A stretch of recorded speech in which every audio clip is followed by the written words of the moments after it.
Friends, आज हम बात करेंगे चुड़ैल रानी की।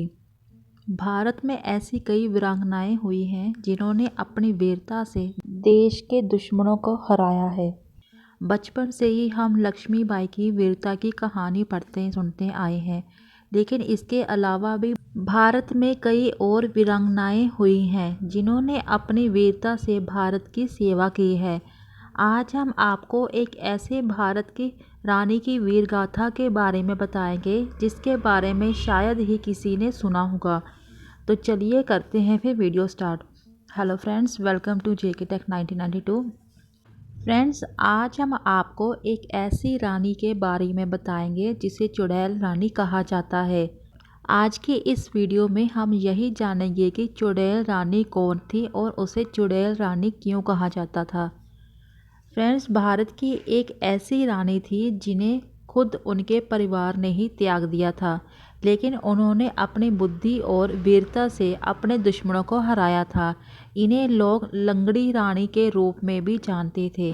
आपको बता दें कि उन्होंने अपने लंगड़ेपन का असर अपने काम पर कभी नहीं आने दिया और महमूद गजनवी जैसे लुटेरे को एक बार नहीं बल्कि दो बार देश से बाहर निकाला। ऐसे हिम्मत और साहस से भरपूर रानी का नाम था दीदा, जिसके बारे में किसी ने भी नहीं पढ़ा और सुना होगा। अब हम जानते हैं दीदा रानी के बारे में। दीदा लोहार राजवंश में जन्मी एक बेहद खूबसूरत बच्ची थी। रानी दीदा अपंग थी। अपंग होने के कारण ने उन्हें त्याग दिया था।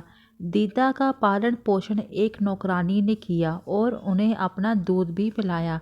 अपंग होने के बावजूद भी वह युद्ध कला और खेलों में निपुणता हासिल की। एक दिन की बात है जब आखेट के दौरान कश्मीर के राजा क्षेमगुप्त ने उन्हें देखा तो पहली नज़र में ही उनसे प्यार कर बैठे। एक पैर से लंगड़ी होने के बावजूद भी रानी से शादी करने के लिए राजी हो गए। क्षेमगुप्त ने उन्हें प्यार और पूरे सम्मान के साथ अपने पास रखा। इसके बाद उनका एक पुत्र हुआ। पुत्र रत्न के साथ साथ क्षेमगुप्त के राजकाज में भी रानी ने भागीदारी निभानी शुरू कर दी। इस भागीदार के सम्मान में अपनी पत्नी के नाम पर राजा ने सिक्का जारी किया। क्षेमगुप्त एक ऐसे महान राजा थे जिन्होंने पहली बार अपनी पत्नी के नाम से जाने गए। रानी दीदा बुद्धिमान और क्रांतिकारी महिला थी। आज पूरी दुनिया जिस सेना के कमांडो और गोरिल्ला वारफेयर पर जंग लड़ती है वह इसी लंगड़ी रानी की वजह से है। इतिहास की बात करें तो लंगड़ी रानी ने 35,000 सेना के सामने 500 की एक छोटी सी सेना के साथ पहुंची और सिर्फ 45 मिनट में ही युद्ध जीत लिया। रानी के पति ने अपने नाम के पहले रानी का नाम लगाया और वह दीदा क्षेमगुप्त के नाम से जाने गए। अब बात करते हैं रानी को चुड़ैल रानी क्यों कहा जाता था।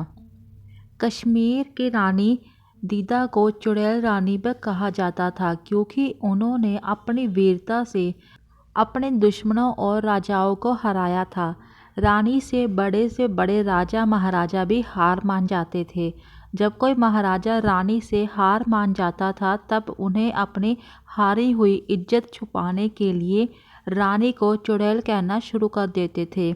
इसी कारण वह चुड़ैल रानी के नाम से प्रसिद्ध हो गई।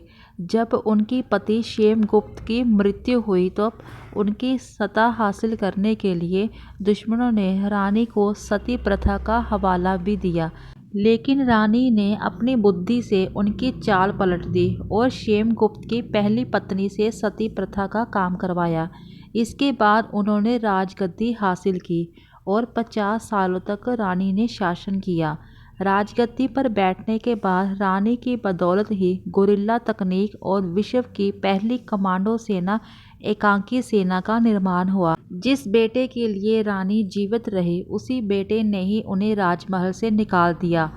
सोमनाथ मंदिर और कई शहरों को बर्बाद करने वाले गजनबी को रानी ने अपनी रणनीति से एक नहीं बल्कि दो बार भारत में घुसने से रोका और युद्ध से हराया, जिसके बाद गजनबी ने अपना रास्ता बदल लिया। तो फ्रेंड्स, ये थी कश्मीर की चुड़ैल रानी की कहानी। फ्रेंड्स, अगर आपको ये इन्फॉर्मेशन अच्छी लगी हो तो वीडियो को लाइक एंड शेयर करते रहें। चैनल पर नए हो तो चैनल को सब्सक्राइब कर दीजिए। मिलते हैं फिर अगली वीडियो में। Thank you friends.